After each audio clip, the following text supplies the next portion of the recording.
북한 사회와 주민 생활에 대한 궁금증을 알아보는 북한이 궁금해 시간입니다.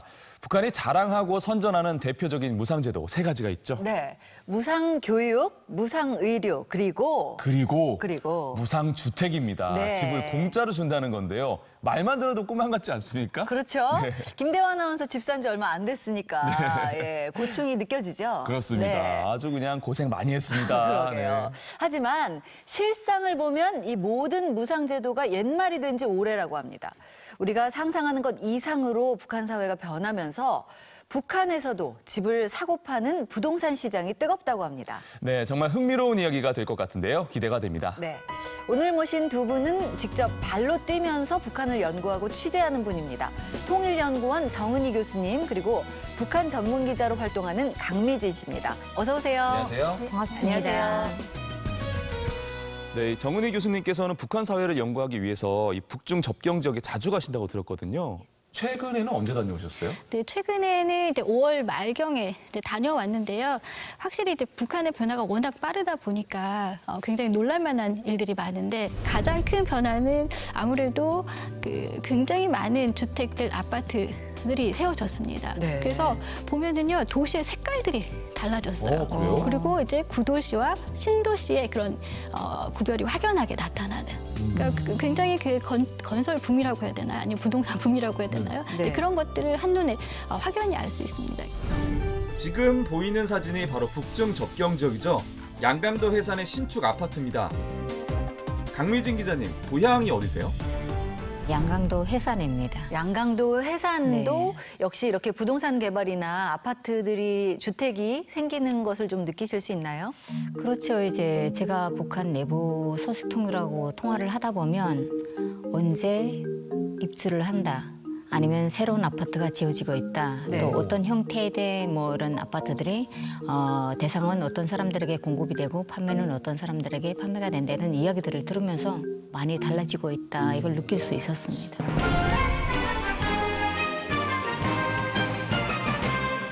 사실 이 아파트라는 게 굉장히 많은 시간과 돈과 이런 여러 가지가 투입이 되거든요.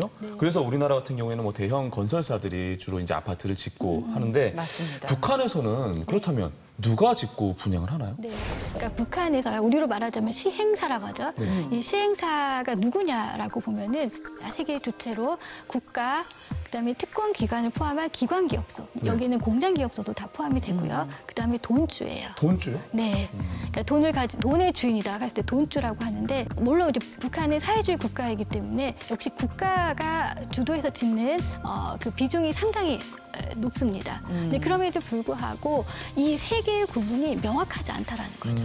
대표적으로 보면은 뭐 과학자 거리라든지 여명 거리, 이 지을 때 굉장히 국가가 대대적으로 이제 건설 프로젝트를 이제 발주해서 지었다라고 이제 선전을 하지만 그렇죠. 그 내막을 살펴보면은요, 예를 들면은 그 과학자 거리의 A 블록은 평양역전이, B 구역은 검찰청이, 뭐 이런 식으로 분할이 된다라는 거죠.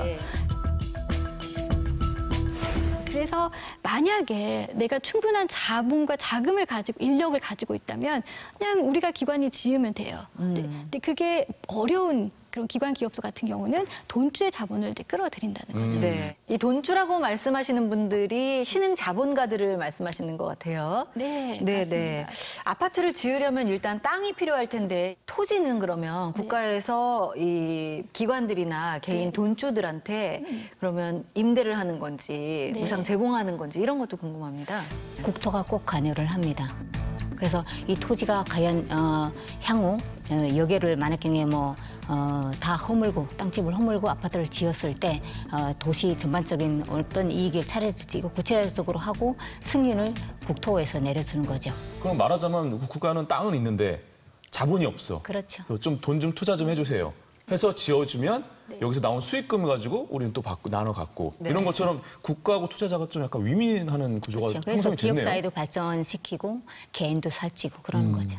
그래서 대체로 보면은요, 이게 관행화가 되는 것 같아요. 예를 들면 100채 정도를 지으면 20채 정도는 본인이 이름을 걸고 있는 그런 기관에다가 내는 한 20% 아니 25% 정도는 내고 나머지는 다 분양을 하는 그런 형태가 굉장히 이제 급속도로 확대되고 있다라는 거죠. 근데 가만히 보면은 제가 그 사회주의 국가에 생각했던 그런 상식은 완전 버려야 되겠다는 생각이 드는 게 자본주의와 거의 흡사한 상황들이 벌어지는 것 같아요. 네, 네.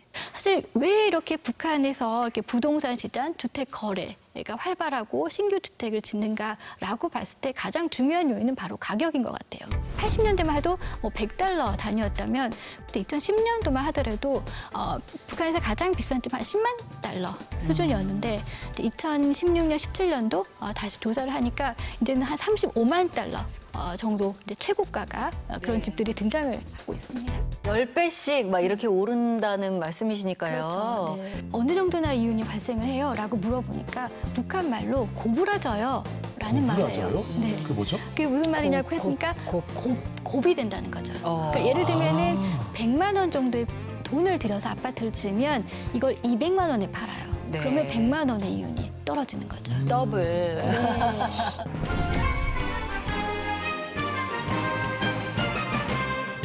새 아파트를 장만할 때 우리나라는 뭐 청약을 해서 분양을 받잖아요. 북한 같은 경우에는 어떻게 거래가 되나요? 네.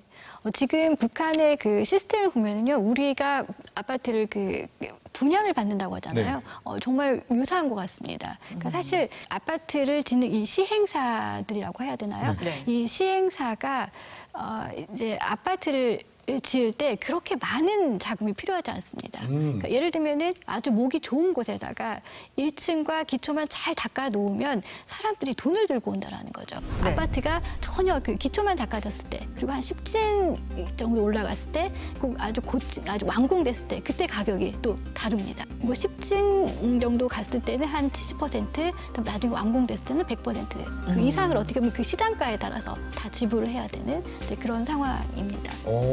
그러니까 뭐 이제 건설 자금, 기초만 닦아 놓으면 건설 자금을 그 입주자들한테 먼저 이렇게 당겨서 받는다는 의미인 거잖아요. 지금 우리 선분양 시스템이랑 굉장히 비슷하네요. 그렇죠. 이게 그러면은 북한에서도 와서 나는 2층에 딱 살고 싶다, 아니면 3층에 살고 싶다, 이런 로얄층이 또 있어요? 아, 그렇죠. 우리보다 어떻게 보면은 그 층수에 대한 집착이 더 심한 것 같아요. 그래요? 그러니까 북한 사람들이 제일 선호하는 층은 어떻게 보면 가장 그 중간층이겠죠. 네. 그러니까 10층이라면 한 3, 4, 5, 6, 7층 여기까지는 로얄층이라고 할 수가 있습니다.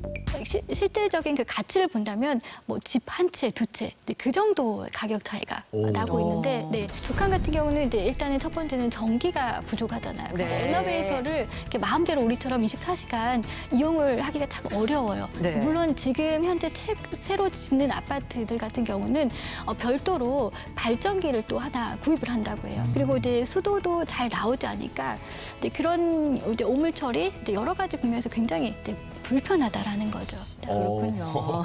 기자님, 실제로 그 북한에서도 이렇게 로얄층을 선호하거나 이런 선호하는 그런 분위기가 있나요? 일단은 도난 사고를 방지하기 위함이 또 이제 중요하다고 합니다. 북한 대부분 가정들이 냉장고가 일반화 그런 전기 제품이 아니기 때문에 네. 그 베란다가 냉장고 역할을 할 수 있는 그런 부분인데 뭔가를 내놓으면 진짜 그 피해를 받을 수 있는 확률이 많죠. 그러니까 그런 로얄층을 좀 선호한다고 하고요. 꼭대기층은 여름에는 너무 덥고 겨울에는 너무 춥고, 근데 꼭대기층도 북한 경우는 그 복도식 아파트들이 좀 많습니다. 네. 그러니까 그 복도식 아파트들이 제일 끝집하고 양쪽의 끝집은 정말 최악의 가격인 거죠.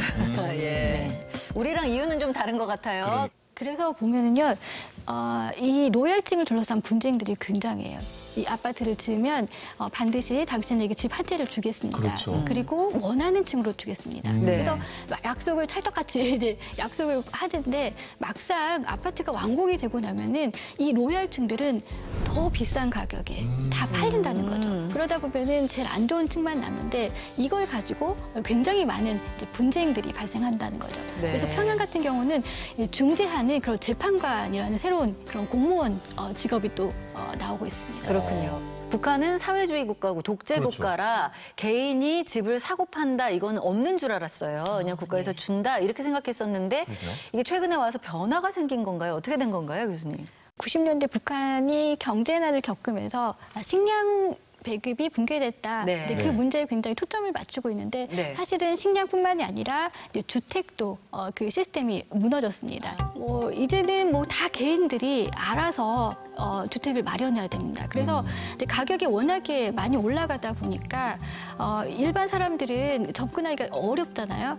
그래서 어떤 또 방식을 택하냐면 해외 노동자로 상당히 많이 나가서 나갑니다. 그래서 해외 노동자로 나가는 이유 중에 가장 큰 게 뭐냐면 거기서 외화를 획득하면 북한 들어와서는 자기가 결혼할 집을 장만할 수 있다라는 네. 거죠. 네. 사실상 예전 우리나라랑 비슷하네요. 거의 비슷한 것 같아요. 네, 그렇다면 앞으로 북한의 부동산 경기 전망 어떻게 보세요? 근데 앞으로 이제 부동산 그럼 시장은 어떻게 되냐라고 했을 때 저는 이제 돈주들이 어디에 투자를 하냐 거기에 주목을 하면은 바로 북한의 시장 이 보인다고 생각을 합니다. 네. 근데 최근에 보니까 이제 부동산보다는 이제는 그 북한의 그 국산화 내수에 초점을 맞춰서 공장 기업소에 아예 빌리거나 아니면 그 아예 통째로 그냥 구입을 해서 그러니까 물론 기관의 이름을 걸겠죠. 그 생산 활동을 하더라고요. 근데 왜 부동산에서 옮겼을까라고 봤을 때 부동산이 이제는 그 종전에 비해서 그렇게 독점적인 그런 구조가 이제 서서히 무너지고 있다는 겁니다. 지금은 이제 경쟁 구도로 가는. 그래서 이윤이 이제 약간 줄어드는. 그럼에도 불구하고요. 북한 같은 경우는 아까 말씀드렸듯이 절대적으로 주택이 부족하고요. 또 그리고 신규 주택에 대한 집착이 굉장히 강합니다. 그런 측면에서 본다면 여전히 이제 부동산 경기는 건설 경기는 상당히 앞으로도 활성화되지 않을까라는 생각을 합니다. 네. 기자님께서는 어떻게 전망하세요? 저도 박사님하고 공감대가 좀 있는데요. 일단 북한이 2010년대 들어서면서 건설 붐을 일으켜 오고 있잖아요. 네. 그런 면에서 지역별로 평양시를 중심으로 해서 각 도시들 그리고 농촌 지역에도 이제 낡은 집들이 좀 많고 이제 재개발을 해야 되는 그런 지역들이 많기 때문에 앞으로 건설은 꾸준하게 좀 진행이 될 것 같고 거기다 플러스해서 주민들이 좀 더 나은 집에서 살고 싶은 그런 희망 그런 것도 합쳐져서 앞으로 부동산 시장은 더 활기를 띠지 않을까 싶습니다. 네. 자, 여러분, 부동산 TV가 아닙니다. 통일전망대 북한이 궁금해 시간인데요. 알아두면 언젠가는 쓸모있는 이야기를 지금 나누다 보니까 시간이 너무 빨리 가요. 마칠 시간이 됐습니다. 눈이 반짝반짝합니다. 그래서 다음 이 시간에도 북한의 부동산 이야기 이어집니다. 북한 주민들도요, 내 집 마련이 꿈이라고 하는데요. 과연 선호하는 아파트는 어딜까요? 또 가격. 궁금하지 않으세요? 너무 궁금합니다, 정말. 네. 북한의 부동산 개발이 가져온 주민들의 삶의 변화까지 다음 시간도 기대해 주시기 바랍니다. 네, 오늘 도움 말씀 주신 두 분 고맙습니다. 고맙습니다. 감사합니다.